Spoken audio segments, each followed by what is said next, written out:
Germany, the Bavarian Alps, near the small town of Berchtesgaden.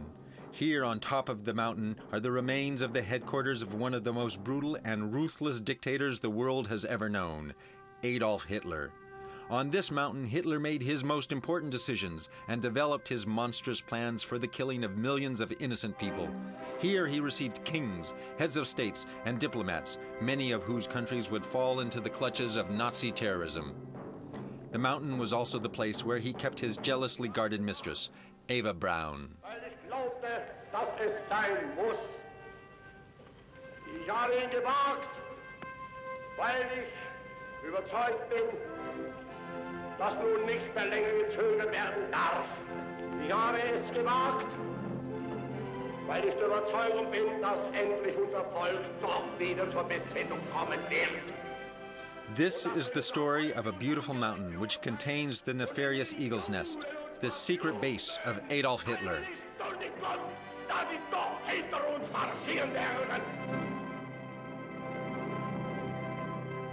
From his heavily guarded fortress, Hitler established his empire by moving his army commanders like pieces of a giant strategic chess game.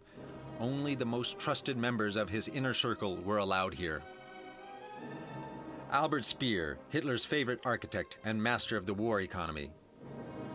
Martin Bormann, the feared head of the formidable Nazi party machine, was Hitler's eyes and ears in Germany, making him one of the most powerful Nazi bosses. Hermann Göring, the flamboyant drug-addicted art collections thief, commander of the mighty German Air Force, lived nearby on the Eagle's Nest.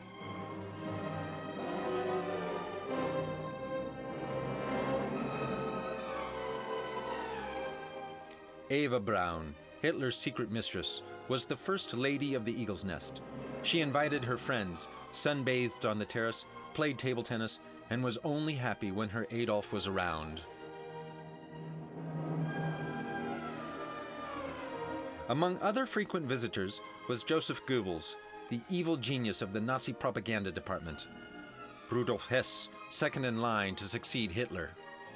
And Heinrich Himmler, the most feared head of the Gestapo and the SS, Hitler's tools for terror.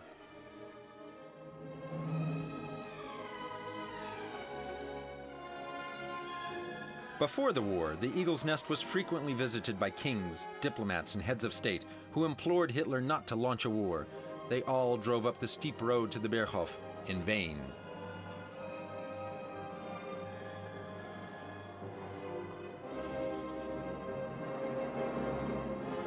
Hitler used the Eagle's Nest as his personal and political headquarters.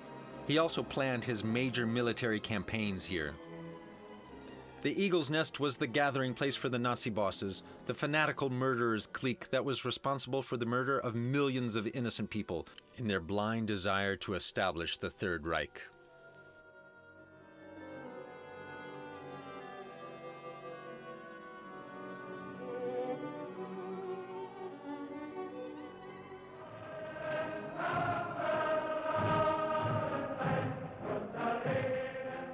Back in the 30s, Hitler was already the undisputed leader of the German people.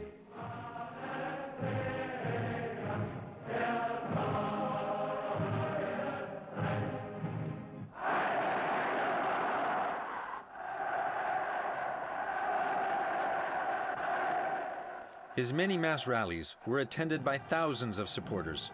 Here, he just spoke to an excited crowd as he is about to leave the stadium for the Berghof.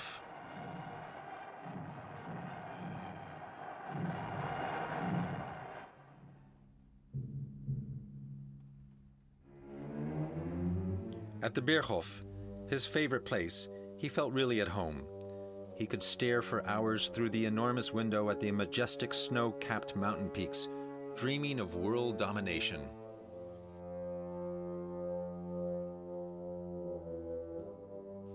From his terrace, he could see his native Austria.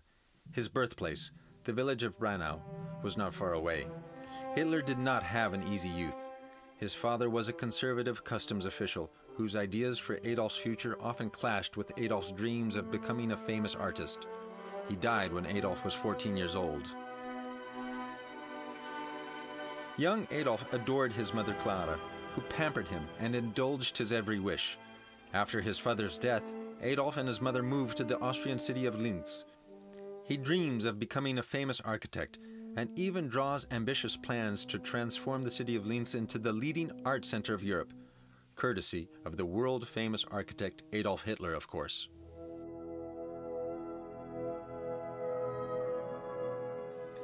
In 1906, just after his 17th birthday, Hitler moves to Vienna, the glittering capital of Austria. He attempts to enroll in the Academy of Fine Arts, but he's rejected. His test drawings are not considered good enough. His mother dies, and soon the little money his mother had left him is gone, and Adolf moves from one flop house to another. To the early morning hours, he draws pictures which he tries to sell the next day, with limited success. To stay alive, he's forced to take all kinds of odd jobs, from carrying suitcases to the train station to street cleaning.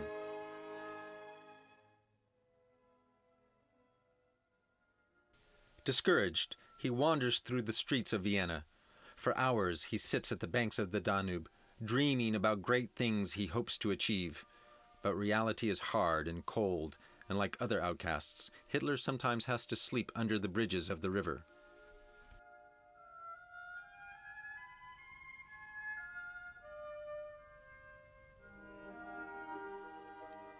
He has no friends, no money, and seemingly no future.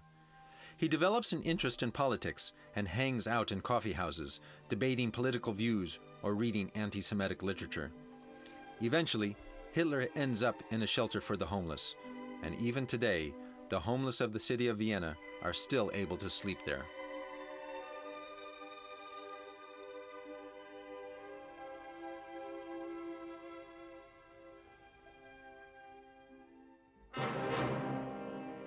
Once again, Hitler tries to get accepted to the Commission of Art, with the same negative result. Adolf is frustrated and angry at Vienna for not recognizing his talents.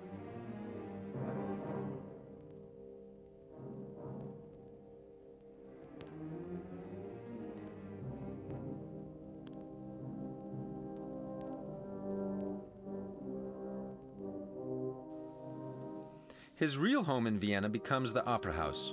He spends a lot of his time and money on the cheapest standing room in the Opera House, listening to the thundering music of his favorite composer, Richard Wagner. It's the only place where he can escape his sorry reality. Wagner inspires him beyond his wildest imaginings.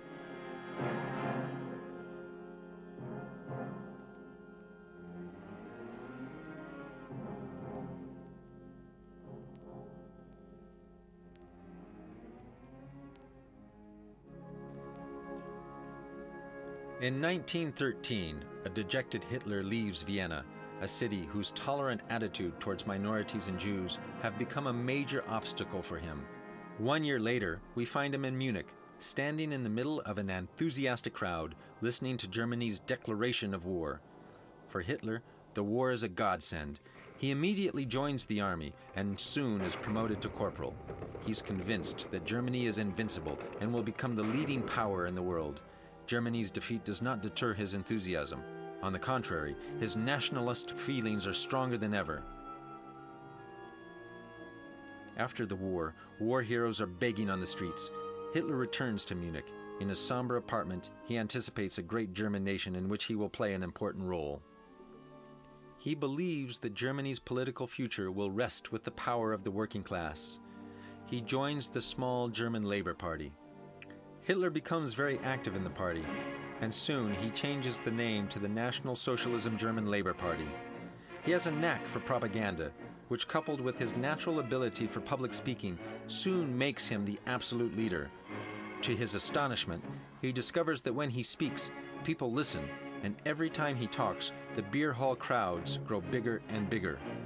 He has finally found his real mission in life: to make his National Socialist Party the biggest political power in Germany.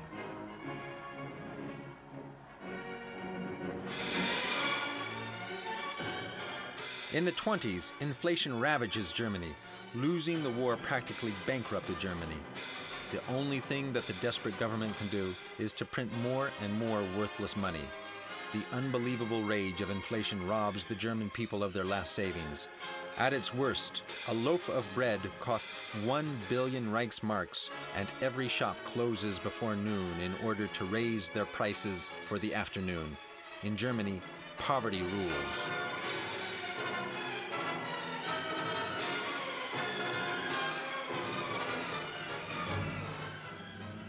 In 1922, after the so-called March to Rome, Mussolini and his fascist party come to power in Italy.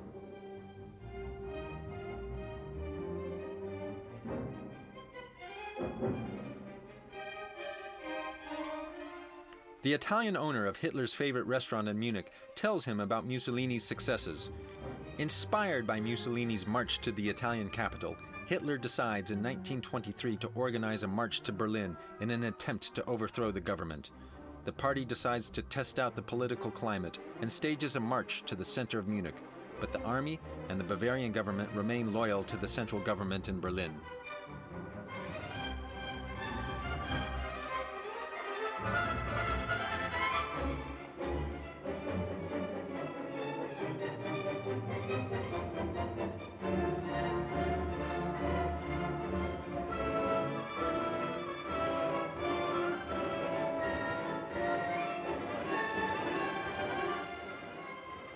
When the Nazis reach the Feldherrenhalle in central Munich, the Bavarian police start shooting and 18 people are killed. Hitler, Hess, and other Nazi members flee. Soon after, Hitler is arrested and has to stand trial in Munich. He's sentenced to 5 years in prison.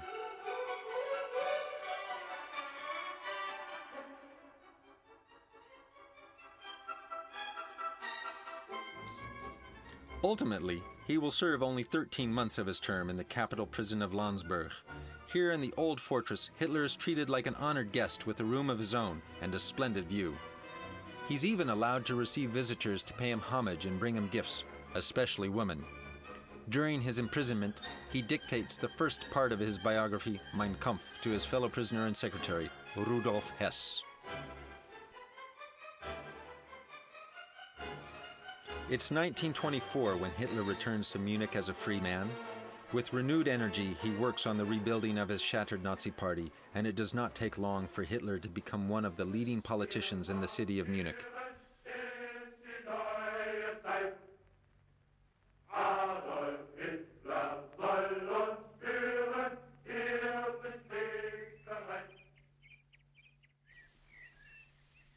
Hitler always enjoyed making trips to the Bavarian countryside where he could relax and finish the second part of his autobiography, Mein Kampf.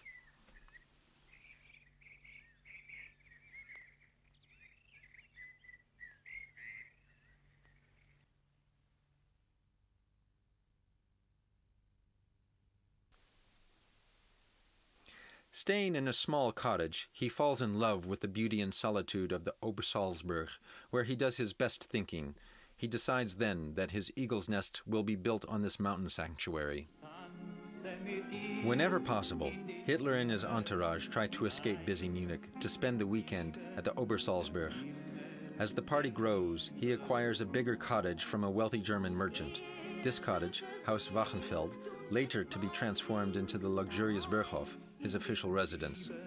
During these years, he takes long walks, and later, as Führer of Germany, he orders some of these private photographs to be destroyed. A Führer does not sit on a sled, in his opinion.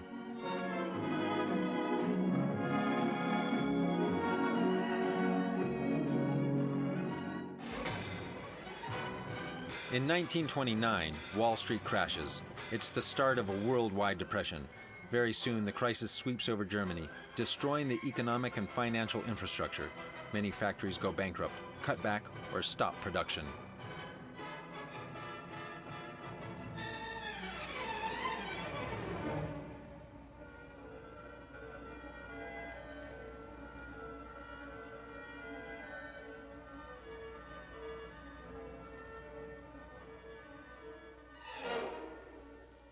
Millions of people lose their jobs and go hungry. The Germans become bitter and have no hope for the future.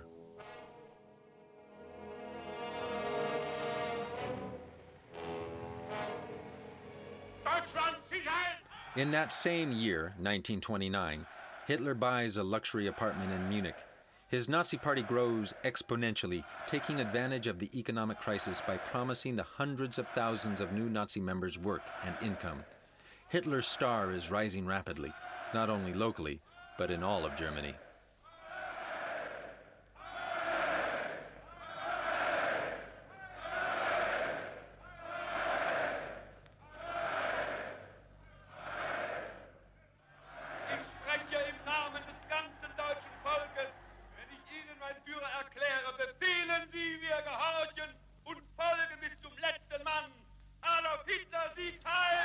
In Berlin, Joseph Goebbels is responsible for the propaganda of the National Socialist Party.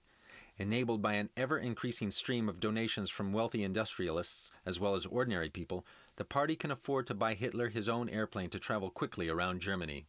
He's the first politician to use an airplane during the election campaigns, and so is able to address people in all parts of Germany in a short time. Hitler above Germany is the Nazi slogan, and with endless energy, the Führer speaks and speaks about the goals of the party for a constantly growing audience. Dafür sind Sie verantwortlich. Die Gegner werfen uns Nationalsozialisten vor, und mir insbesondere, dass wir intolerante, unverträgliche Menschen seien. Die Herren haben ganz recht. Wir sind intolerant. Ich habe mir ein Ziel gestellt, nämlich die 30 Parteien aus Deutschland hinauszufegen. Und wir wollen nicht sein eine Vertretung eines Berufs, einer Klasse, eines Standes, einer Konfession oder eines Landes, sondern wir wollen den Deutschen so weit erziehen, dass vor allem alle begreifen müssen, dass es kein Leben gibt ohne Recht und dass es kein Recht gibt ohne Macht und dass es keine Macht gibt ohne Kraft und dass jede Kraft im eigenen Volk sitzen muss. One of Hitler's closest associates is Albert Speer, his favorite architect. Speer remembers the first time he heard Hitler address a group of students. Wurde nun immer lauter und immer impulsiver und immer drängender. His words became louder, more impulsive, and intrusive. He received a storm of applause from the still critical students who were fascinated by him. He then aired his hate of those who were responsible for the defeat and crisis in Germany. During that speech, he also gave his opinions about the Jews and expressed his anti-Semitic feelings. But overall, it was an enormous happening, which made a deep impression on me. Aber es war eben einfach ein ungeheurer Eindruck gewesen, und als ich aus der Versammlung And when I left the meeting, I was not only confused, but more determined than ever to follow Hitler. That was the start of my career. Like a flood wave, Hitler and his party engulfed Germany. Ist noch nie aus allen Berufen und allen Ständen, allen Lebensstellungen, allen Herkünften eine solche Bewegung aus nichts geschaffen worden. And he brags about the miracle of the growth of his National Socialist Party, created out of nothing, and now one of the biggest political parties in Germany.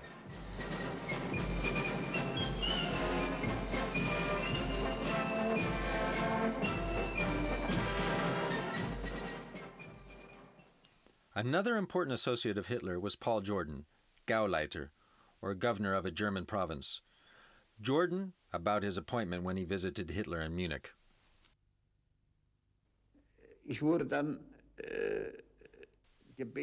I was asked to wait because Hitler wanted to talk to me. I had absolutely no idea about what, and I was wondering what I had done wrong. But when Hitler saw me, he told me he was proud of me.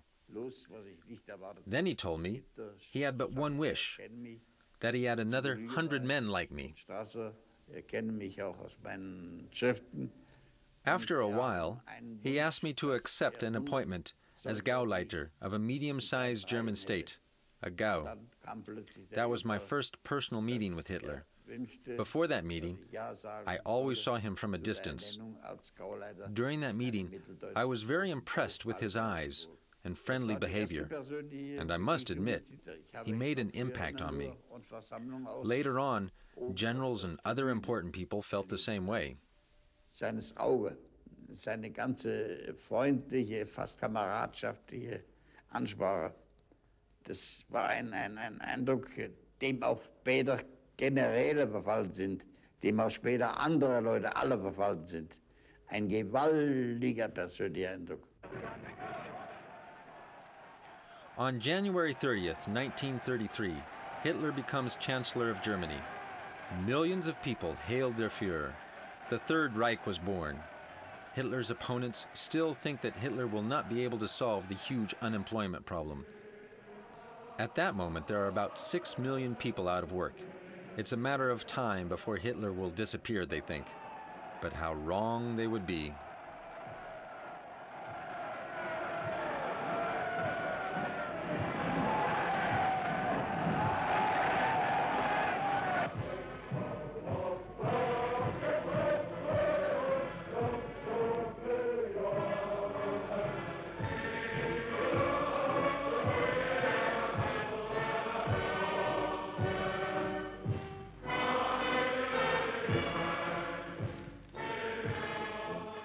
All of Germany is covered with swastika banners, symbol of the Nazi Party.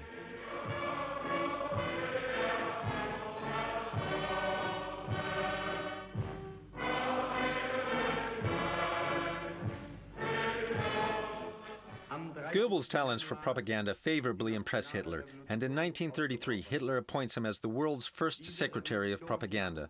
Goebbels will use every tool for his Nazi propaganda machinery: radio, films, music, theater, etc. Die nationale Revolution wird von den Kräften des deutschen Nationalsozialismus getragen.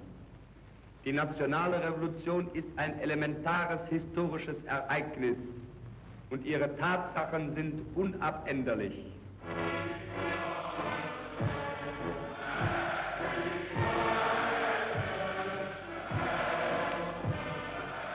More and more Germans fall under the Hitler spell. All of Germany is uniformed and marches under the slogan, "One nation, one people, and one wish." The wish of the Führer.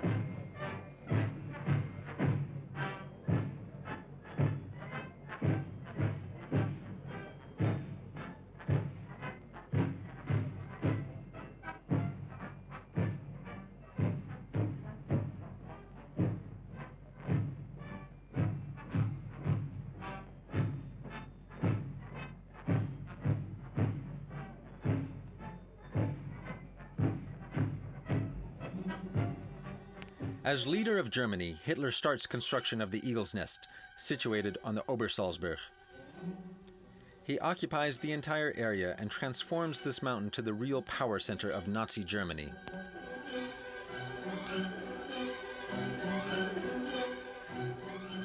He starts enlarging his modest chalet into a large residence, more suitable to his exalted position. Money is no problem, and 24 hours a day laborers are working on its speedy completion.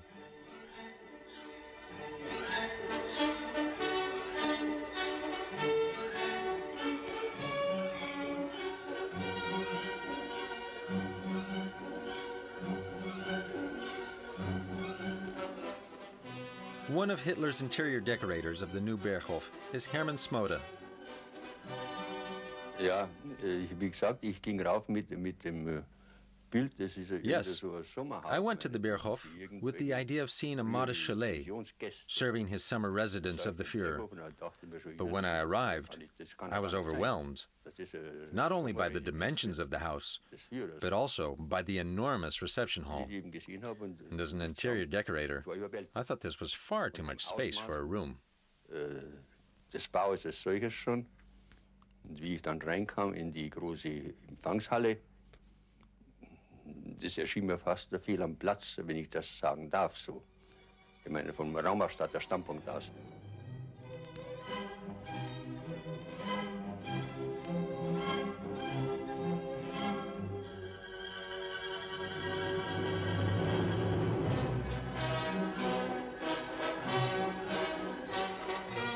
Ja, es hat sich so ergeben, dass ich immer in den During the afternoon, when Hitler was not there, I was allowed to go into the Berghof and stroll around. So I visited Hitler's bedroom on the first floor, and I found this to be very simple and modest. The housekeeper told me the story of the construction error in Hitler's bedroom. The house was built with a central drain just behind Hitler's bedroom. Hitler ordered that nobody, without exception, could use the bathroom before he was awake. Da ist die Installation so gelegt worden, dass wenn jemand badet oben in den Stockwerk, dass das Wasser an der Wand des Hitler-Schlafzimmers durchlief. Und der Krankenpfleger hat gesagt, da darf keiner mehr baden, das kann Gast sein, wer will, bevor nicht auf ist. 5,000 laborers worked day and night to transform the mountain into the hidden heart of Nazi power. From time to time, the inhabitants of the little town of Berchtesgaden were startled by formidable dynamite explosions rumbling down the valley.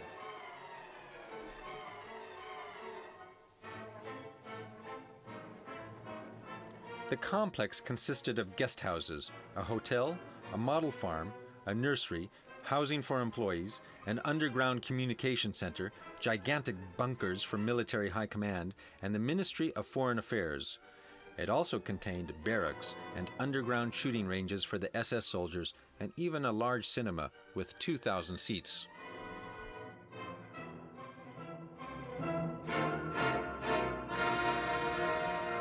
Hitler was a vegetarian, and naturally, an enormous greenhouse was constructed near his house to fulfill the Führer's every culinary wish.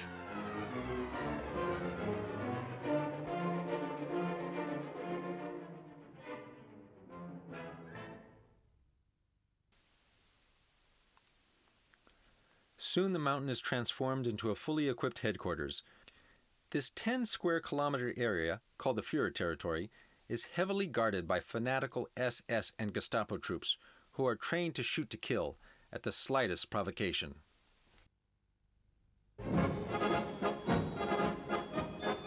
Far away from the quiet mountain, Germany is marching under the Nazi banner.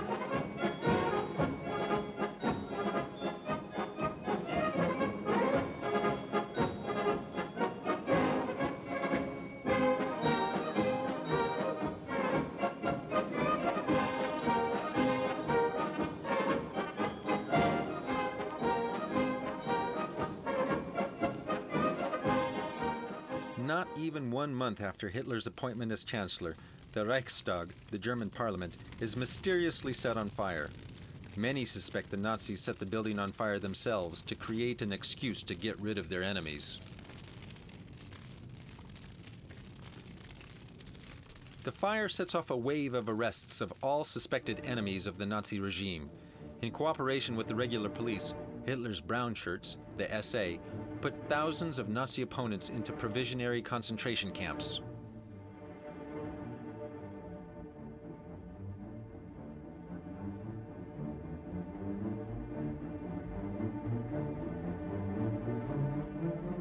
Not only political opponents become his targets, now in full power, Hitler blazes his speeches with hateful remarks aimed at the Jews. His main anti-Semitic supporter is Joseph Goebbels, chief of the Nazi propaganda machine, and just like Hitler, a brilliant speaker.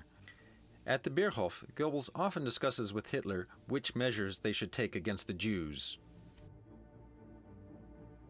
Goebbels often promises his supporters that action against the Jews will be forthcoming.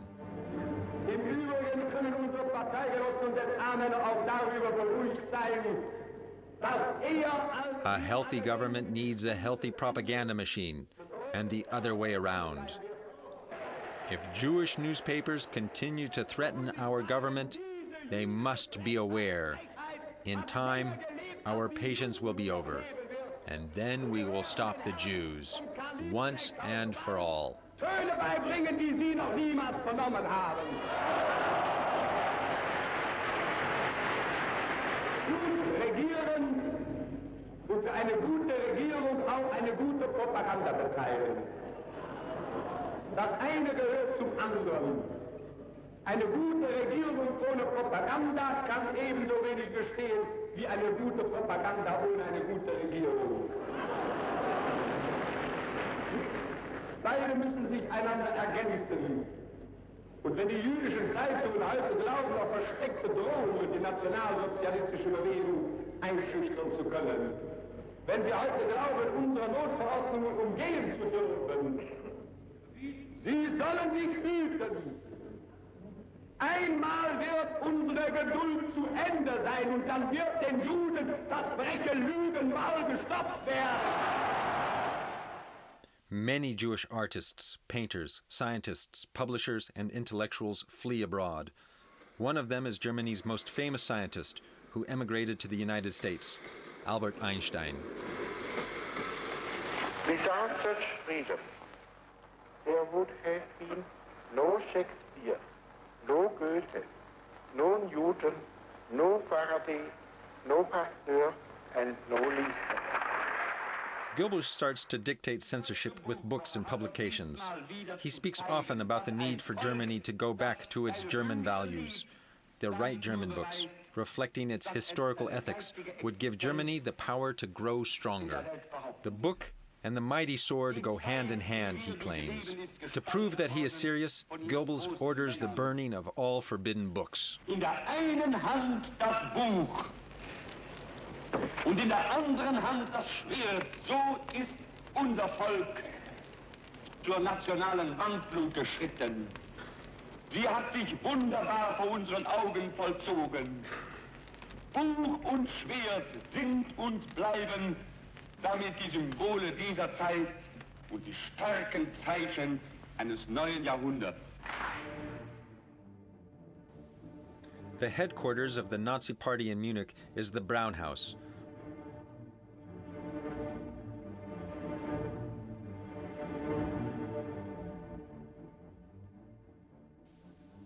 One of the first lawyers who moved into this house is Heinrich Heim, adjutant of Martin Bormann and close friend of Rudolf Hess.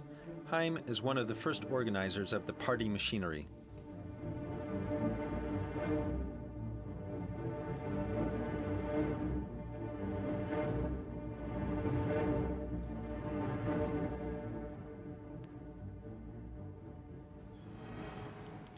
When Hitler came to power, he needed bankers and industrialists to provide him with money to build his war economy. He frequently visits them.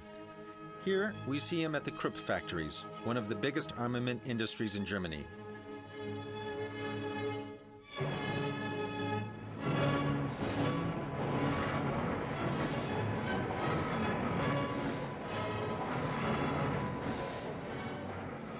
Hitler directs the German economy to the waging of brief wars of aggression in order to establish a German empire which would occupy the greater part of Europe, including Russia. In the war to come, modern tanks and airplanes will play an important role in the German victories.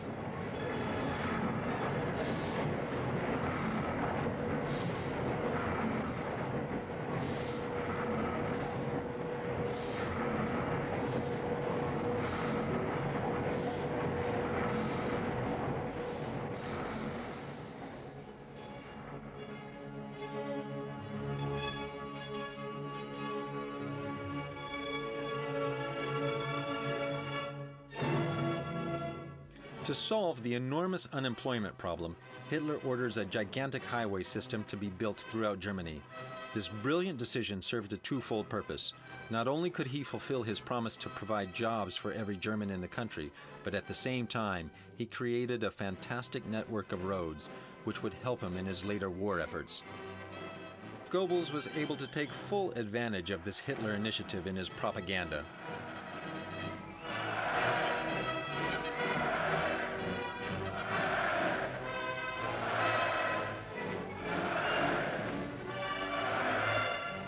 Hitler not only promised each German a job, he also promised them a private car, the Volkswagen. The Nazi regime ordered the construction of an immense car factory, and soon the first models drove on the highway.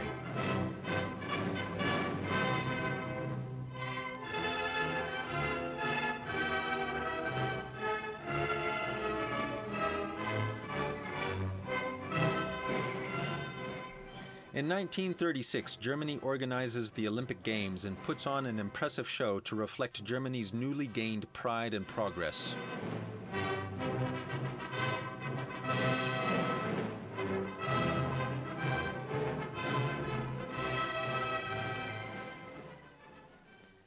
Hitler is able to motivate German youngsters to join his Hitlerjugend.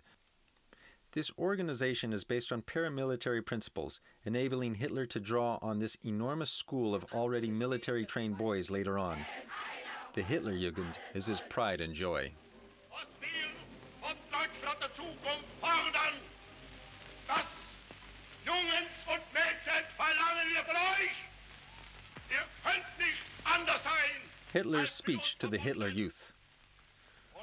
All of the German youth is organized within the Hitler Youth. Hitler wants the German youth to be educated physically, intellectually, and morally in the spirit of National Socialism. They are his future soldiers for realizing his coming German empire. Hitler deliberately poisons their mind with slogans like, "We are Germany," "In us marches Germany," and "Behind us marches Germany." In uns marschiert Deutschland und hinter uns kommt Deutschland.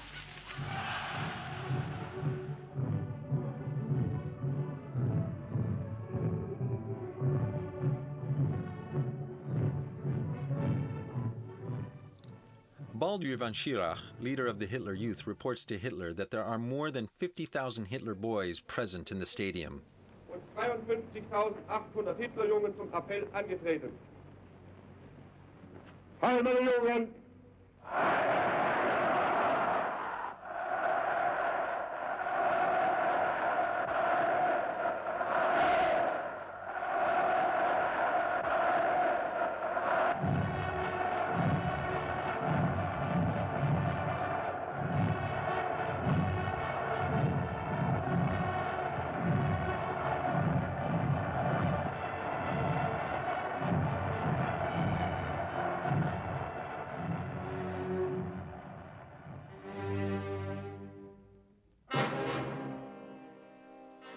Hitler's privileged clique were allowed to live on the mountain. Hitler liked the feeling of being surrounded by people who were not only loyal to him, but often adored him. Albert Speer, Hitler's architect, belonged to this elite group.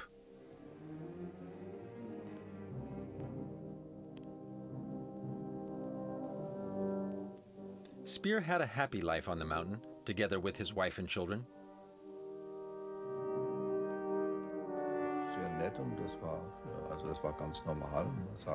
We had a happy life there. I saw my children more than when I was in Berlin. My wife had, just like the other women of the adjutants, direct access to the mountain area. From this point of view, it was not an unhappy time. Ich glaube, das war, also von dieser Seite aus betrachtet, war das kein unangenehmes Leben. Albert Speer and his wife Margaret and their children are frequently Hitler's guests on the Berghof, and soon they belong to the inner circle of the Führer. When the weather is good, Hitler's guests spend their time on the large terrace of the Berghof. There's an easy atmosphere. They're just talking about one thing or another, making jokes, taking photographs, or just sitting and admiring the breathtaking view of the opposite mountains. The children of the Nazi bosses living on the mountain even have their own kindergarten.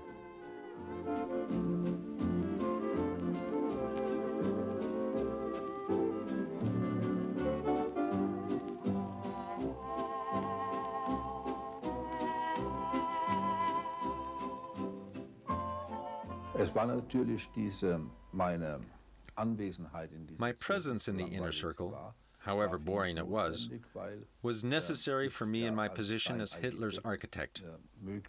Sometimes Hitler called upon me during the night in order to study all kinds of building plans. For this, he decided that I needed a studio where I and some of my associates could work whenever he stayed on the mountain. Mitgebracht und hat diese Pläne diskutiert mit mir und hat auch Zeichnungen für Änderungen gemacht in einem späteren Stadium. Dann hat er für mich ein Atelier bauen lassen, in dem auch einige meiner Mitarbeiter Platz hatten. In that mountain studio, Hitler and I frequently discussed for hours our building plans. In this field, Hitler had certain qualifications. But like other fields, these were the qualifications of a dilettante, who only thought of himself. Seinen übrigen Bereichen die Fähigkeiten eines Dilettanten, der sich einbildet, ein Fachmann zu sein.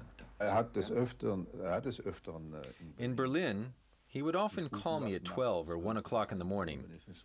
Together, we walked through the various gardens to my studio, which was about 500 meters away from the Reichschancellery. In my studio, the spotlights shone on a huge model city, and then Hitler went over to this model, which was the realization of his dreams of his youth. Und sah sich die Pläne an und hat sich daran erfreut und war sehr glücklich, dass seine Jugendträume hier verwirklicht werden. Ich war ja zu Hitler gekommen, dadurch, dass ich in Nürnberg für die großen Aufmärsche den architektonischen Rahmen zu machen hatte. I met Hitler because I had received an order to build a large stadium in the city of Nuremberg for the annual Nazi rallies. The building had to reflect Hitler's so far publicly unknown political plans. These plans contained a certain political domination of the world. I don't want to use the word world domination yet. Über die Welt politisch zu dominieren. Ich möchte das Wort Weltherrschaft hier noch nicht benutzen, aber es war eben der Gedanke, dass das mächtige Deutschland durch seine Hitler wanted a mighty Germany, expressed through a strong army. He wrote this in a memoir for the 1936 four-year plan of the German economy. Germany was called upon to protect Europe against communism, and for this role, he would ask an extremely high price. Und dafür hätte sich natürlich sehr hoch bezahlen lassen für diese Rolle. These buildings exceeded everything. It even exceeded the plans and constructions of the Roman and Egyptian period.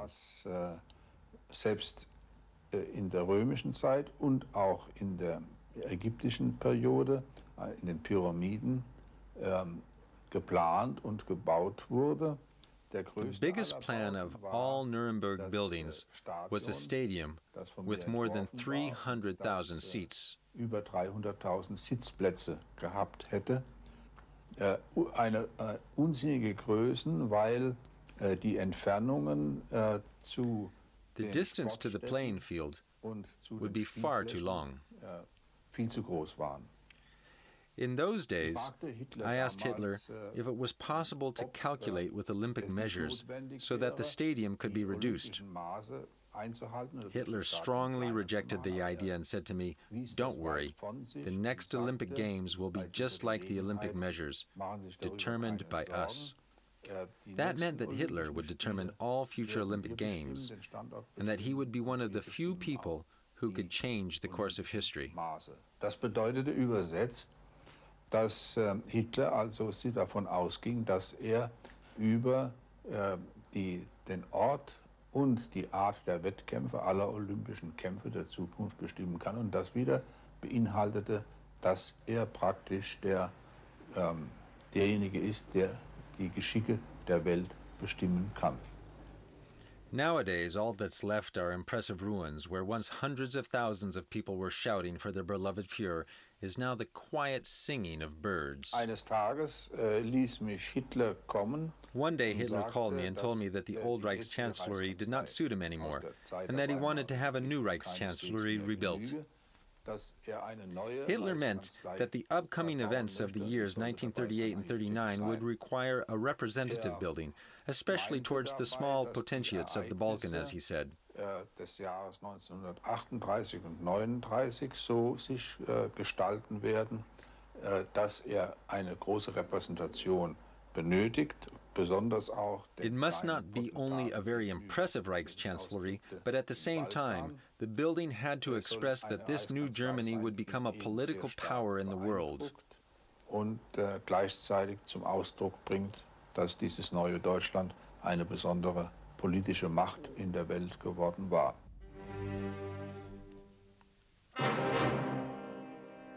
In this comfortable house lives another important mountain dweller with his wife and children, Martin Bormann.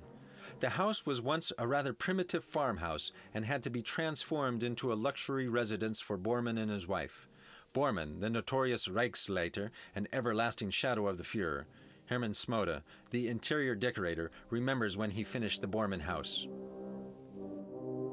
Dann wurde ich eben von Architekten hinüberbeordert zum Herrn Reichsleiter Bormann. Und das war ein aufgelassenes Bauernhaus. The architect asked me to decorate the Bormann house. We started with the walls, and then the carpets, then the curtains. And after 4 months, the Bormann house was completely decorated.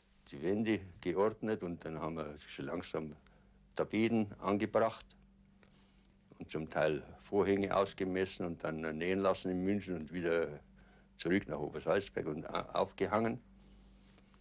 Und verschiedene Bodenbelage gelegt und Treppenläufer. Und das hat also ungefähr 3-4 Monate gedauert, bis das Haus soweit bezugsfertig war. Und dann kam die Abnahme, da hat der Architekt mich gebeten, ich möchte mitgehen, wenn eine Reklamation käme. Then came the moment that Bormann wanted to inspect his house, and together with the architect, we entered the bedroom of the Reichsleiter. Und da war so ein böhmisches Kristall, so ein Leuchter an der Decke. Und der Bormann, On the ceiling hung a chandelier of Bohemian crystal. Bormann became furious, took a stick and smashed the chandelier to bits and pieces while screaming that he did not want to have foreign rubbish in his home. Und dann gingen wir also weiter und es war soweit alles in Ordnung. For the rest, everything was all right. I remember the whole decoration was rather primitive. There were so many different styles together, and all of this did not match very well. Zum Teil war eine Firma Mariel, die haben so Louis XVI-Zimmer gemahlen und der Nebenraum war dann wieder der primitiv rustikal für die Kinderzimmer. Das passt alles nicht zusammen. Just like the Speer children, the Bormann children had a happy time on the mountain. Eva Braun loved taking movies, and from a German manufacturer she was able to obtain experimental color film. The wives and children of Hitler's confidants were often the subjects of her films.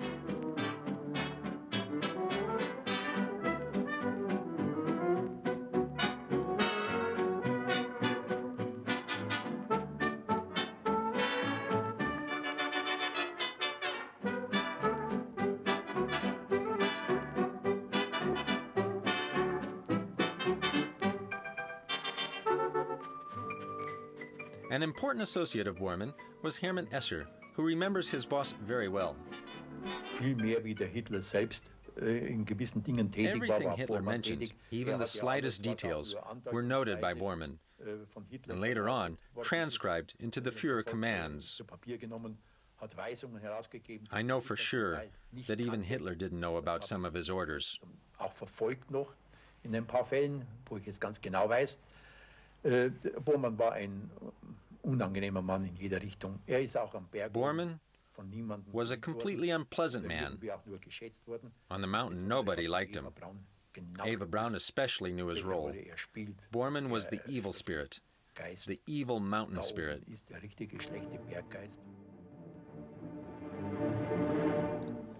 This man, called Hitler's everlasting shadow, would later on become one of Germany's most powerful men.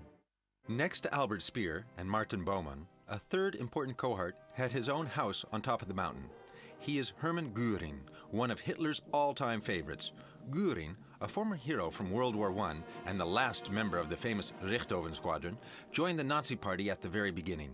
Since Hitler's rise to power, Göring held a number of strategic positions: head of the Forestry Department, Secretary of Economic Affairs, President of the Reichstag, Reich Marshal, and finally, Commander-in-Chief of the mighty German Air Force.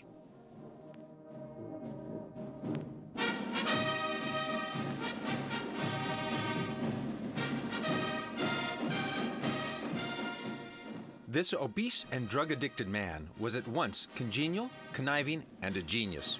Hitler had a soft spot for this wicked man. Göring used his exalted position to acquire, through theft and trickery, one of the world's largest art collections, while not forgetting his main preoccupation, to make his Air Force the most feared in the world. Nicknamed the Iron Man, he was responsible for the merciless, often unnecessary, bombing of innocent European cities.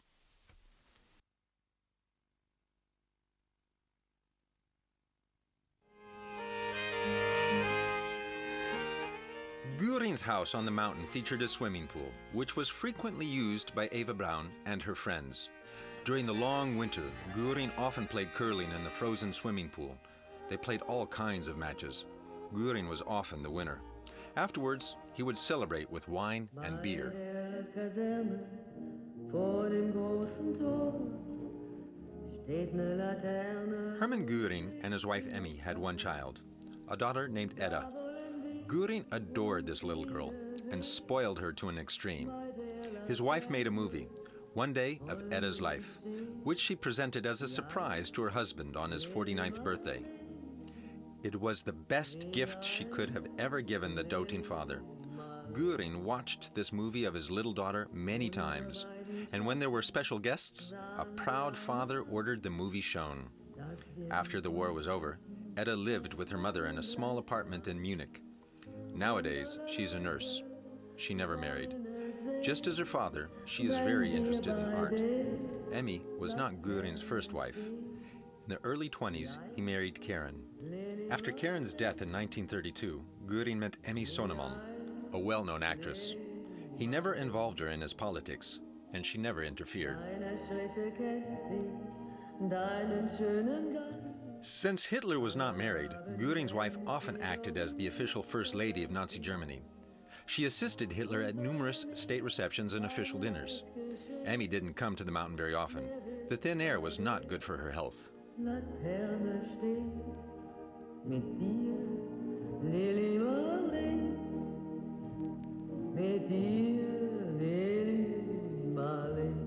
When Edda was born in 1938, all of Germany celebrated, as if she were a princess of the realm. Hitler proudly consented to be her godfather. Hermann Göring was generally well liked by his colleagues. Albert Speer gives the following account.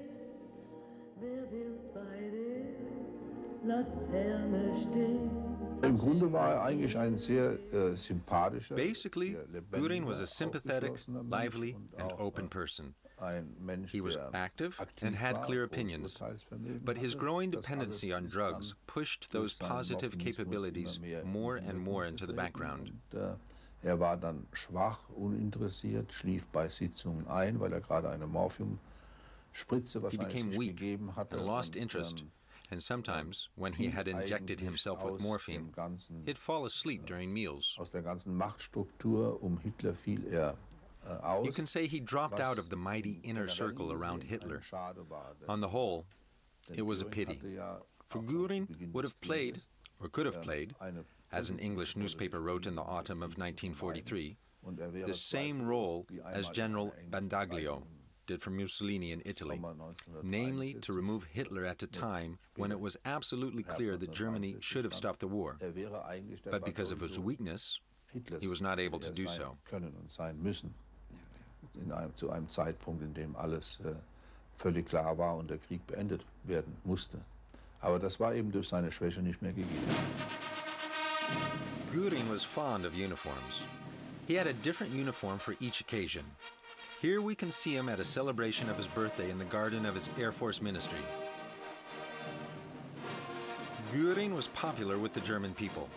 Whenever possible, he would attend public events and parties.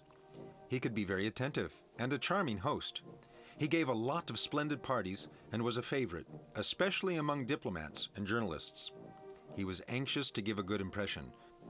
That was why he spent more time cultivating his public image than any other Nazi leader.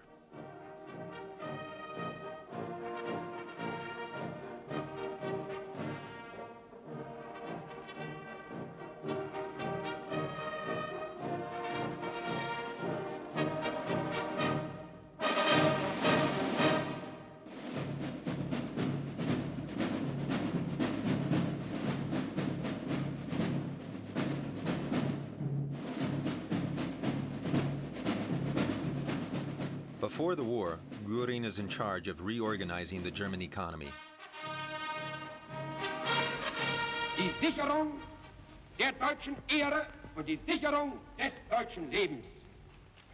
He speaks about the four-year plan, a complex and ambitious plan to get Germany on its feet again. It included an initiative to lessen Germany's dependency on foreign imports by increasing Germany's own production capabilities. In one of his speeches, he gives a humorous example to explain that, while governments can be powerful, they are not able to increase productivity of chickens and cows if the animals do not want to cooperate. Verbraucht an Nahrungsmittel das in erster Linie was sie aus eigener nationaler Produktion befriedigen können. Eier, Butter, Milch, das sind nun einmal Dinge. Eggs, butter, milk. These are products we cannot influence. Sometimes chickens give more eggs. Sometimes they give less. Sometimes the cows give plenty of milk. Sometimes they give less. My dear fellows, no human effort has ever succeeded in changing Mother Nature.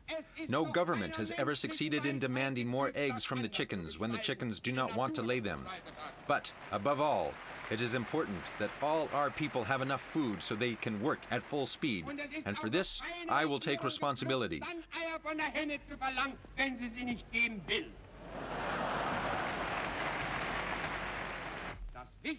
Germany will build its own factories to fabricate all materials that we would normally have to import.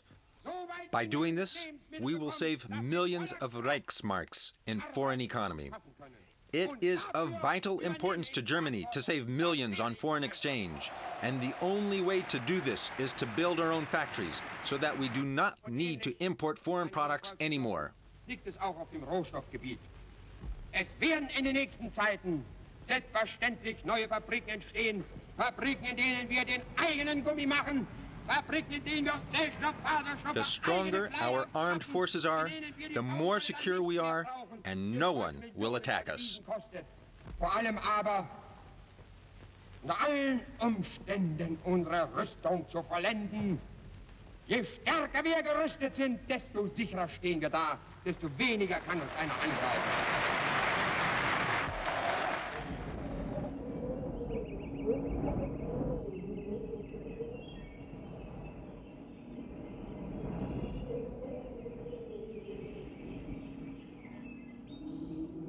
Back to the Eagle's Nest, where a young woman is awaiting her beloved Adolf Hitler.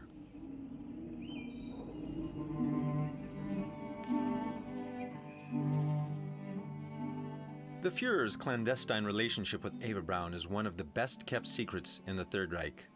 By special order of Hitler, few knew of this relationship with Eva Braun, only members of his trusted inner circle.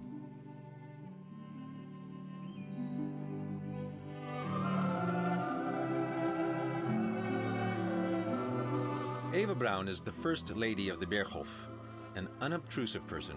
She spends her time inviting friends, sunbathing on the terrace, playing table tennis, but she's only really happy when her Adolf is around.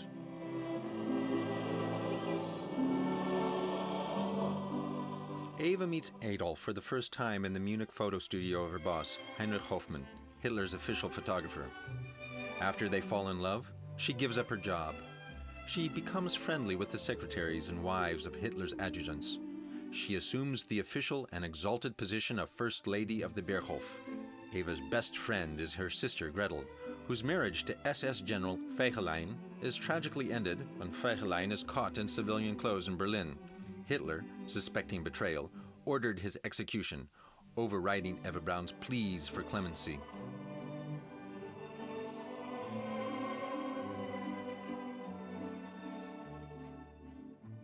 On the first floor of the Berghof, Hitler and Eva have their bedrooms. In Eva's bedroom, which contains 2 beds, there is a special entrance to Hitler's bathroom. Hitler and Eva can secretly go to each other without using the main corridor in front of their bedrooms.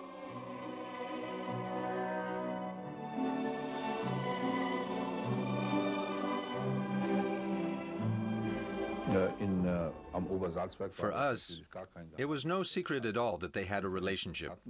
They didn't keep it secret. But on the other hand, they did not show their love openly either. Their bedrooms were next to each other, and Hitler treated her with a lot of respect. The public was absolutely not allowed to know about the love affair. Aber in der Öffentlichkeit sollte das nicht bekannt werden. Es wurde auch tatsächlich geheim gehalten. And so the secret was kept. It was, for many people, like diplomats, a surprise to hear about it after the war ended. You can say that this is an example that in the Hitler Empire, secrets like these were indeed possible. Die Geheimnisse tatsächlich bewahrt wurden und nicht wie geredet wurde über solch eine Sache. I liked Eva Braun very much. She never used her power and was an unaffected woman who always remained her natural self. You can credit her with not playing the grand lady, but always staying in the background. Ist eigentlich, und das muss man sie hoch anrechnen, der Versuchung ihrer Stellung nicht erlegen. Sie hätte ja auch die große Lady spielen können, das hat sie nicht getan, sondern hat sich immer zurückgehalten und auch hauptsächlich ist nie vorgetreten in politischen Fragen oder sonst was. Und der Einzige, der sie The only one she didn't like was Martin Bormann. Bormann, ever fearful of losing his own power and influence over Hitler, persevered in insulating Hitler, sometimes to the exclusion of Eva Braun. Seine Vormachtstellung als der Einzige, der Officially, Eva Braun was one of Hitler's secretaries, but only those in the inner circle around Hitler knew that this spontaneous young woman was nothing less than the mistress of one of the most powerful men in Europe. Von einer Eva Braun.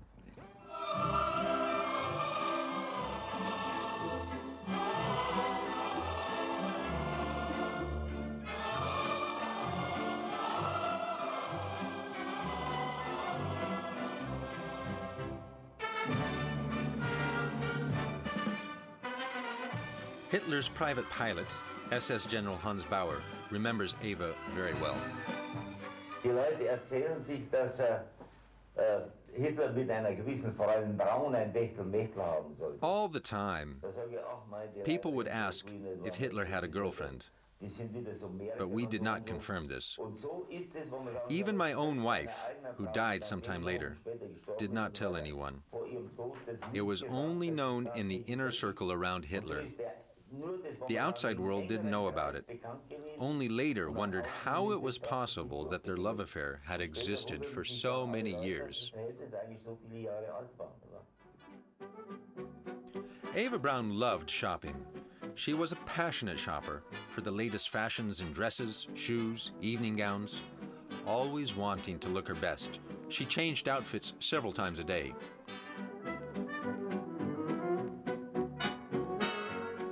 Traudl Junge was one of Hitler's private secretaries, who always accompanied Hitler to the Berghof. Erst kurz bevor wir also zum ersten Mal auf dem Berghof waren, habe ich erfahren, dass da eine Eva Braun existiert, die auf dem Shortly before I went to the Berghof for the first time, I found out about the existence of Eva Braun, who acted as the first lady of the Berghof. Of course, I was very curious when I met her.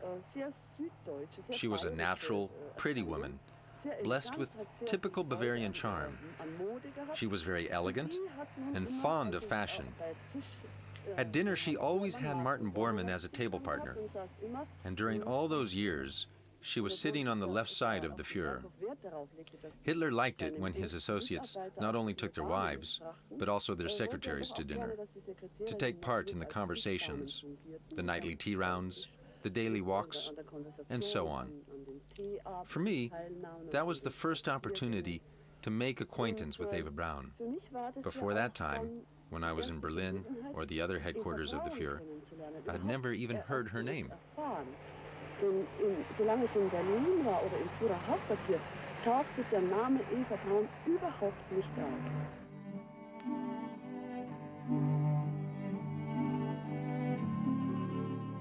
Eva loved animals, especially her two little dogs, Stasi and Negus.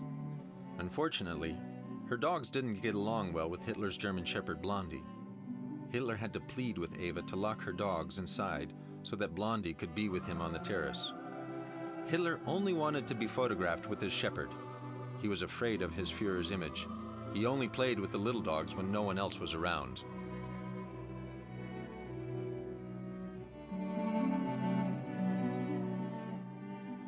Eva, who had no children of her own, loved to play with the children of her girlfriends, who she invited frequently to the Berghof. She loved to exercise and stay in shape, and whenever possible, swim in the nearby lake. Hitler never wanted to swim, and only accompanied her to the lake where he admired her exercising.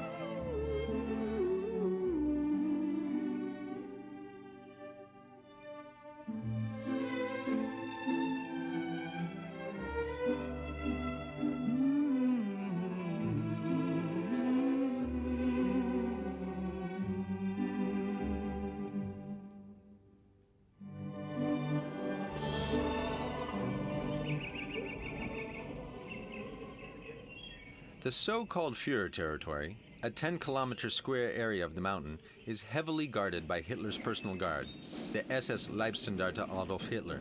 These fiercely loyal, fanatical troops continuously patrol the area and have orders to kill on the slightest provocation. The whole area is surrounded by an electrical wire fence and divided into 3 separate sections. To enter each section, one needs to wear a special identity color. The color of the inner circle is red.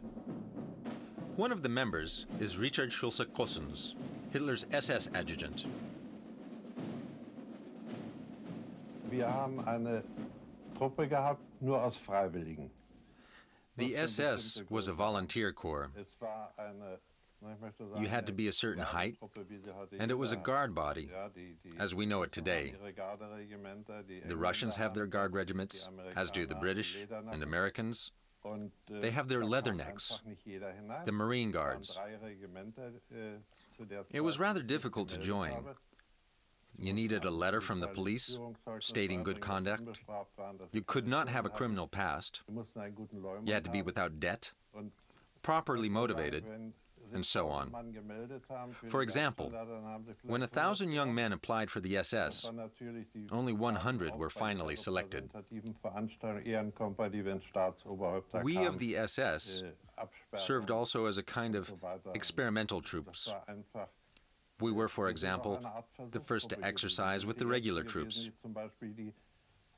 We wore the first camouflage coats. And because we were a new volunteer outfit, we were not burdened by historical traditions like the regular army. Wir sind also, sagen wir mal, konventionell nicht so sehr mit Tradition belastet gewesen wie das Heer. Man konnte mit Freiwilligen, die außerdem doppelt so lange dienen mussten wie die Soldaten im Heer. Our privates had to serve 4 years. Our non-commissioned officers, even 12 years. The SS was the first unit to practice with live ammunition, with artillery, infantry, with machine guns. Im Rahmen überhaupt eines Heeres gegeben hat, das war eine Regimentsübung von dem einen Regiment Deutschland. Ein ganzes Regiment im scharfen Schuss mit Artillerie, mit Infanteriegeschichten, mit Maschinengewehren, mit geballten Ladungen, eine Übung vorzuführen. The Secretary of Defense even said to Hitler that it was impossible to do such an exercise with the regular army. Mit einer Truppe von Leuten, die ihrer Wehrpflicht genügen mussten, ja, und nur eine kurze Zeit dienten, gar nicht anfangen. Our commander of the famous SS division, Leibstandarte Adolf Hitler, was SS General Sepp Dietrich. His troops were especially assigned to guard Hitler and his entourage.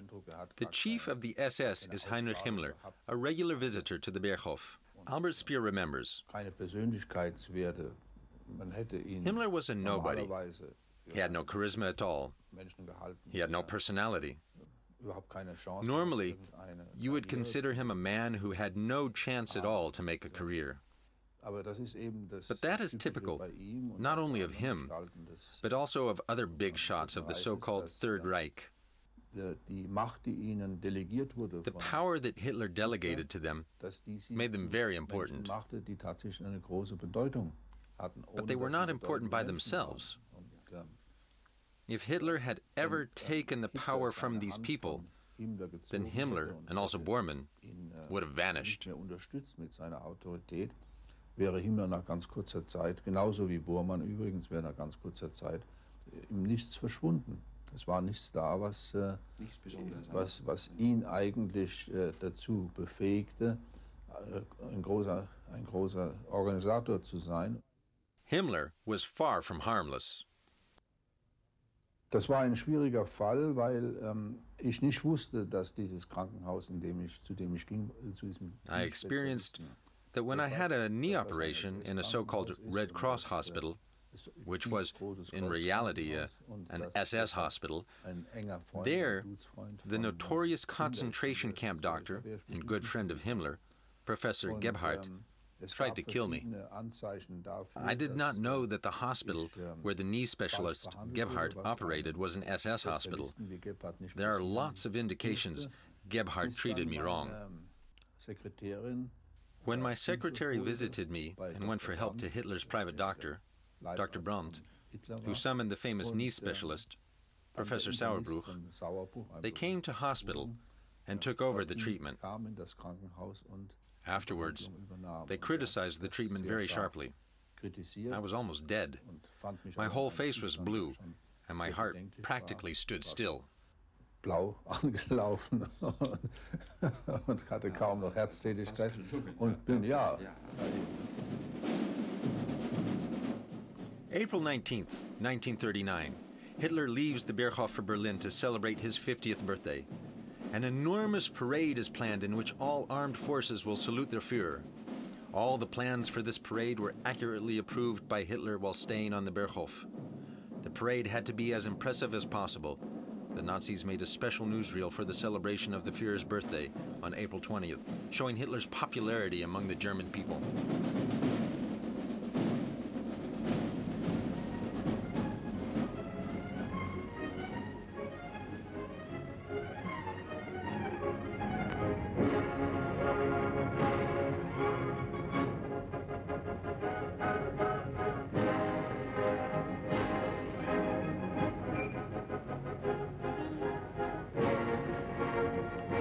Dem Schöpfer Großdeutschlands gelten Dank und Glückwunsch der ganzen Nation. The creator of Greater Germany is being congratulated by the whole nation. Thousands of presents for Hitler from all parts of Germany and the rest of the world arrive in Berlin and are stored in the Reichschancellery.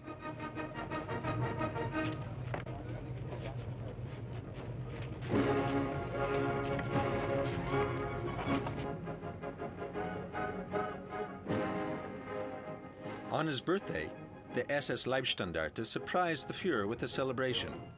Next to Hitler, his SS chief Heinrich Himmler.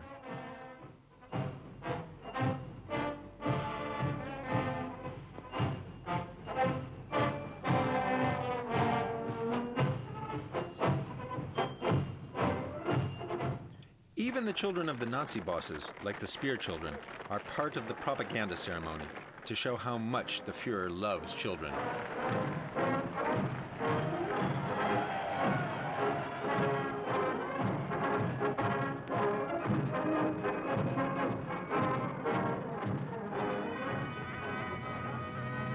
Die Truppen formieren sich zur Parade.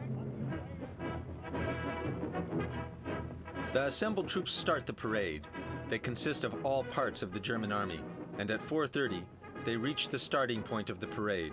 When all the divisions are lined up, they stretch over 200 kilometers.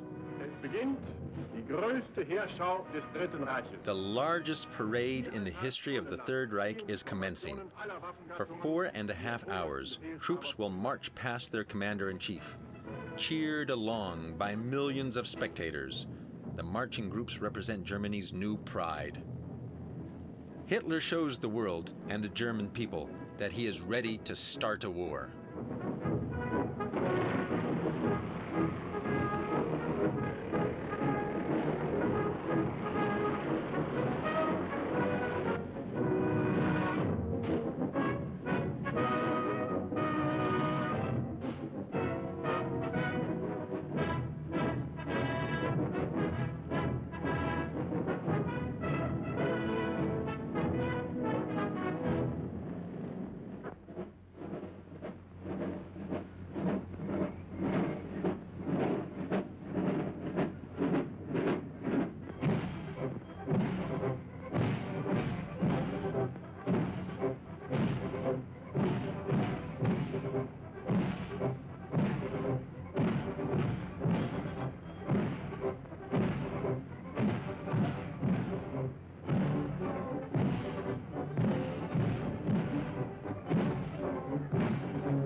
Hitler's plan succeeds to impress, especially the foreign military observers, who will inform their governments of Germany's strength.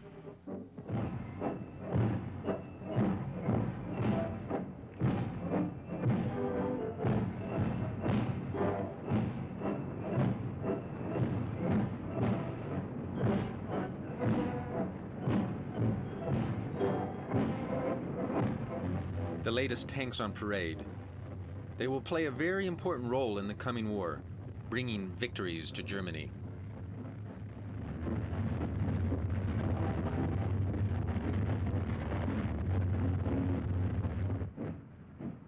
The highlight of the parade is the greeting of army banners for the supreme commander of the army, the former lance corporal from World War I, Adolf Hitler.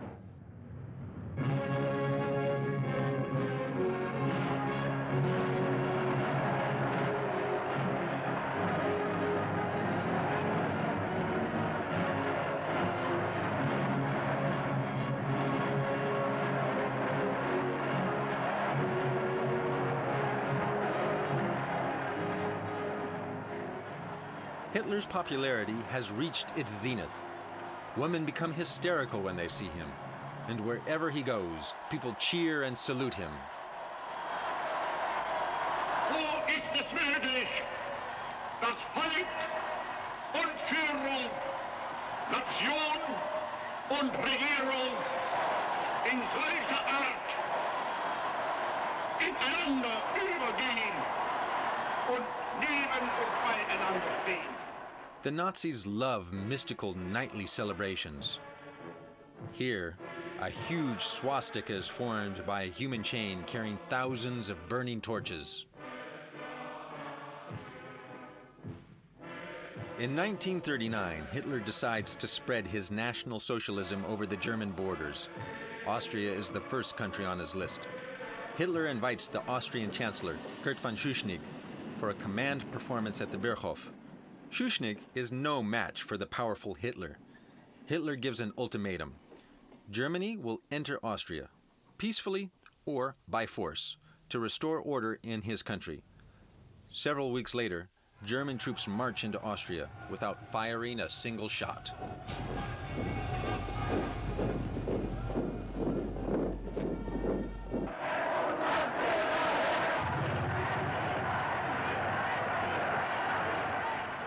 Hitler enters Vienna as a real conqueror. Remembering the horrible times when he left Vienna, he almost becomes overwhelmed by his emotions during his speech about the historical significance of the connection between Austria and Germany. The significance of the connection will be clear only to future generations, and with an emotional voice, he announced the takeover of his native Austria. Eine Umwälzung vollzogen, die wir heute wohl in ihrem Umfang sehen, deren Bedeutung aber erst spätere Geschlechter ganz ermessen werden. Als Führer und Kanzler der deutschen Nation und des Reichs wähle ich vor der deutschen Geschichte nunmehr den Eintritt meiner Heimat in das Deutsche Reich. One of Hitler's best friends is Mussolini, Il Duce, the leader of fascist Italy. Dr. Bormann was Hitler's interpreter and was present at all the meetings between Hitler and Mussolini. Even today, Bormann has difficulty understanding the relationship between these two dictators, whose personalities were so different. Still today, it is very difficult for me to give a clear picture of the relationship between both men. They were so different, just like their nations. I know for sure that there existed a real friendship between them. I have so many examples that I can say that they were really good friends. Hitler did everything he could for Mussolini, and Mussolini did the same for him. The historical guilt of Mussolini was that he never dared to say the truth to Hitler. He always gave Hitler the impression that things were okay. He was the only European Hitler would never have arrested. Hitler admired his way of acting, the robust head of Mussolini, the Roman way of handling things, the typical Italian manners of Il Duce.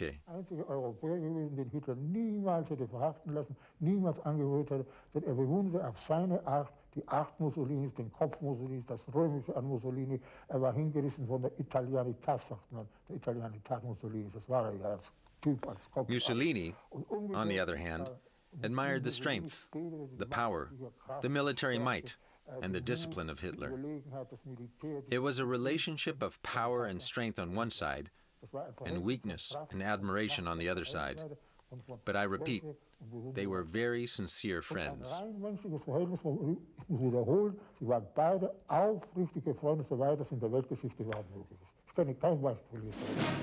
Hitler and Mussolini would visit each other many times. Here, they meet at the Brenner mountain pass to discuss foreign policy. especially about the fate of Austria. When Hitler became the ruler of Germany, Mussolini had already been in power for more than 10 years. In the beginning, Hitler saw Mussolini as an example of how to be a dictator.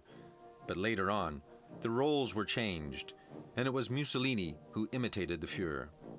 Like the German goose-step he introduced for his Italian troops. Germany and Italy were allies and promised to help each other whenever necessary.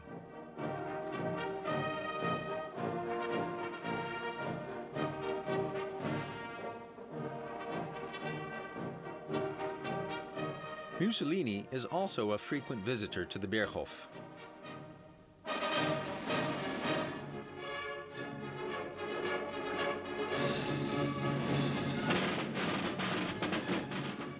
Only for his best friends does Hitler descend the open staircase of the Berghof to welcome his guests. The higher Hitler is standing on the staircase, the more distance there is between him and his expected guest. Mussolini decides to join Hitler in the new era, an era characterized by murder, bloodshed, and consequently the sorrow of millions of people all over the world.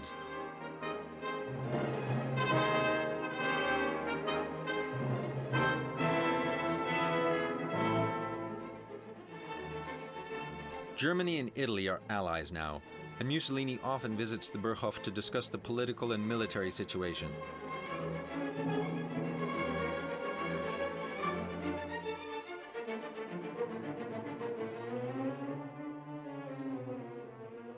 Mussolini did not want a war because his army was not ready yet, but ultimately Hitler forced him to join. Several times, Mussolini offered the Führer all kinds of military support, but a lot of these promised divisions only existed on paper, and it was Hitler who, in his anger, had to send military help to Mussolini in order to prevent an Italian defeat. But ultimately, they kept close friends, and Hitler even accompanied Mussolini to the train station to say a warm farewell.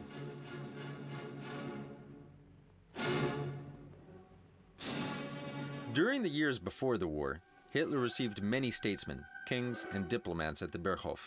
Here, Mussolini's son-in-law, Count Giano, the Italian Secretary of Foreign Affairs, arrives at Hitler's residence. Count Giano was the youngest secretary of Mussolini's cabinet. He was bright, intelligent, and for many years he was the possible successor to his father-in-law. He liked to imitate Mussolini, frowned in the same manner, and stuck his chin out even more forward than Il Duce. There were English visitors, such as Lloyd George and the former King of England, Edward VII, who after his visit would write Hitler a warm letter of thanks.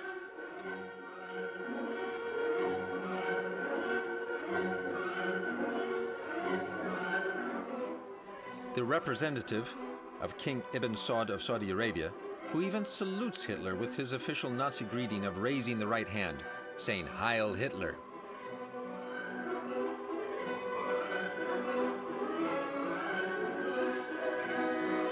An old war comrade from World War I. With beautiful weather, the guests were received on the large terrace.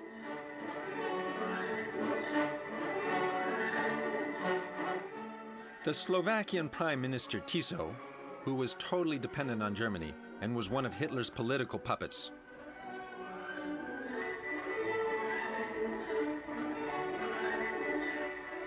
Look at the way he says goodbye to the Führer.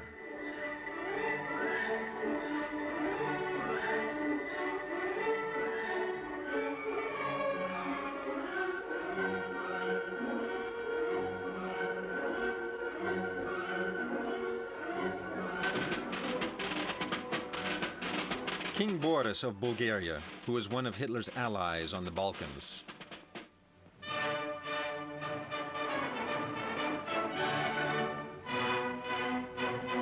One of the most important visitors to the Berghof was Neville Chamberlain, Britain's Prime Minister, who came to Berchtesgaden on a mission to avoid war in Europe. He arrived in a special train and stayed in an exclusive VIP hotel, now owned by the American government.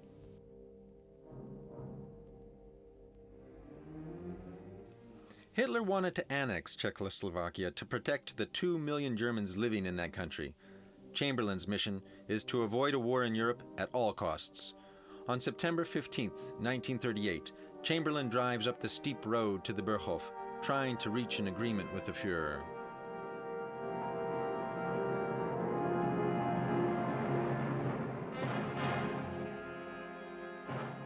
Hitler is unwilling to change his demands.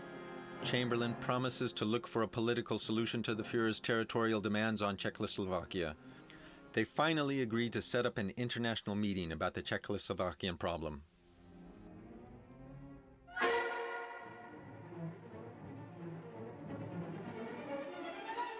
The meeting will be held in Munich. The prime ministers of France and Britain meet with Hitler and Mussolini. The people of Munich welcome the political leaders.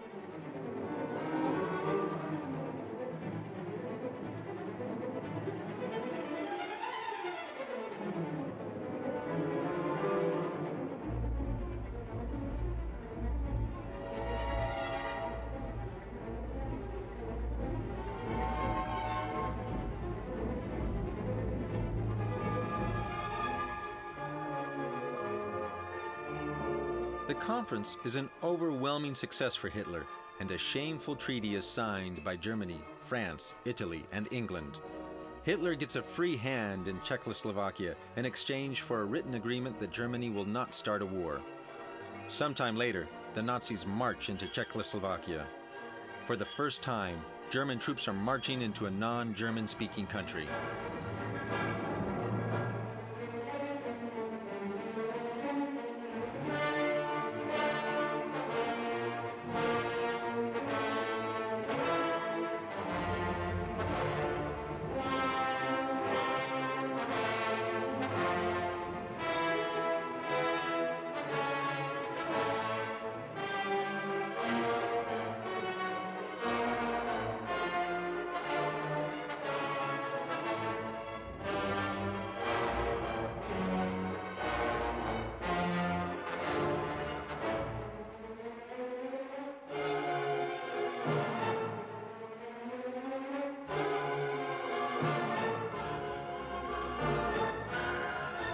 The Nazi newsreels show Hitler's entry into Prague, the ill-fated capital of Czechoslovakia. Germans living in that country enthusiastically welcome the Führer. Just behind Hitler, we see Heinrich Himmler, his notorious SS and Gestapo butchers. The machinery of Nazi terror starts immediately, and for the Czechoslovakian people, the darkness descends.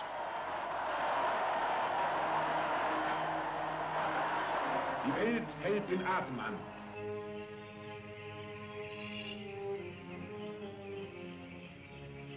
Close to the Berchtesgaden, just across the Austrian border, lies the Fuschel Castle, residence of Hitler's Secretary of Foreign Affairs, Joachim von Ribbentrop.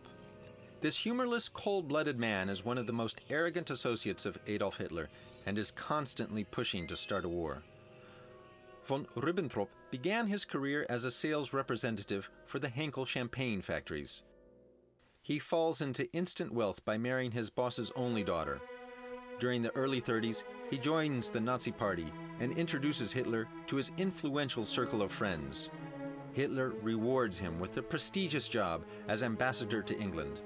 In 1939, Hitler appoints him to a very important position, Secretary of Foreign Affairs. A frequent visitor to the Berchtesgaden, he soon proves his value to Hitler by engineering a non-aggression pact between Russia and Germany.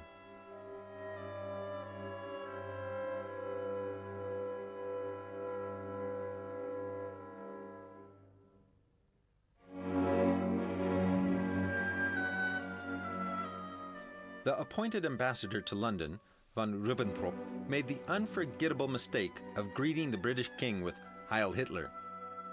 He made himself ridiculous forever in British diplomatic circles, and from that moment on, he had a burning hatred against all the British. The German Chancellor has placed before the world his great peace plan. In doing so, he can rightly say, this plan for the consolidation of Europe is proposed by 99% of Germany. That is, the entire German nation. A nation which, once and for all, has restored its sovereignty and which will never allow this sovereignty to be discussed again, but also a nation which wants nothing but freedom, equality, and peace. Richard Schulze-Cossens, Hitler's SS adjutant, remembers when Stalin's invitation arrived. Es liefen schon Verhandlungen, Wirtschaftsverhandlungen mit den Russen und dann war ja ein Angebot gemacht worden. The world was astonished to hear that the two former enemies would conclude a non-aggression treaty. And during a meal at the Berchtesgaden, when Hitler read the telegram, he could no longer hide his excitement and cried, "I have them! I have them!" Dieses Telegramm kam über Berlin, dechiffriert auf dem Berghof. Ich habe auch noch ein Bild. I still remember how we all read the telegram with the invitation to be in Moscow on August 23rd, 1939. Shortly afterwards, we flew to Moscow. It was all very new for us, and there was a special atmosphere. The Russian airport was not so clean, and the reception by the Russians was not too friendly. Das war für uns also völlig neu, überhaupt die ganze Atmosphäre da. Und was uns schon auffiel, also der Flugplatz war sehr ungepflegt und es waren alle möglichen Typen da aufgebaut von alten Flugzeugen und wir kamen mit unserer Condor da angeflogen. Der Empfang war, ich möchte sagen, also nicht sehr großartig, nicht zu verwundern bei der Feindschaft, die jetzt zwischen den Ländern bestand. This was not so astonishing because of the hostility between both countries, but we were all impressed to see the great Russian dictator, Stalin. Stalin gegenüberzutreten. Back to the mountain. In 1931, Martin Bormann had ordered a fantastic retreat to be built for Hitler high above the Berchtesgaden. The work is very dangerous, and more than 20 laborers die during construction. It takes 3 years, at an enormous expense, to build this fabulous retreat. With German precision, it's finished just before Hitler's birthday on April 20th, 1939.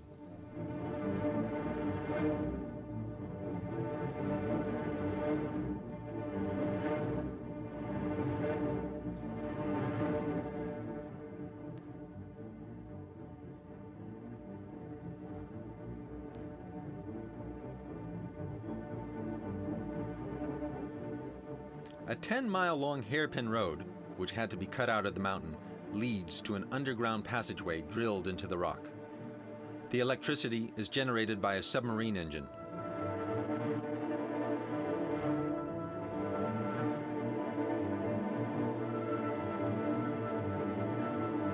The retreat, situated at an elevation of 6,000 feet, the summit of the Kehlstein mountain, could only be reached by elevator, which carries visitors 370 feet up to the house. Just like the Berchtesgaden, the retreat has a huge conference hall with a fireplace. Eva Braun has her own room with a beautiful view of Austria. Eva enjoys spending time in the retreat, and especially likes sitting in front of the enormous fireplace. But Hitler does not visit the retreat very often, because he's afraid of an assault.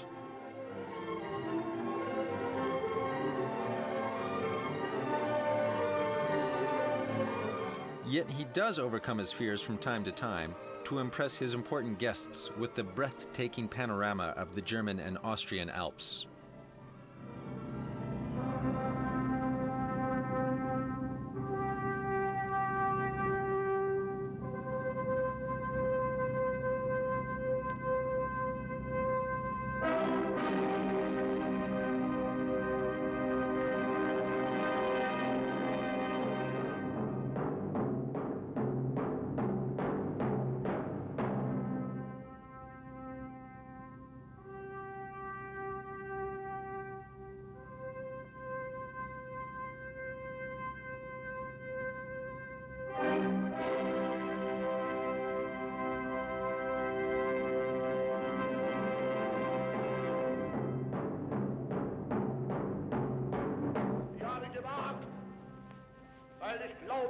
Dass es sein muss.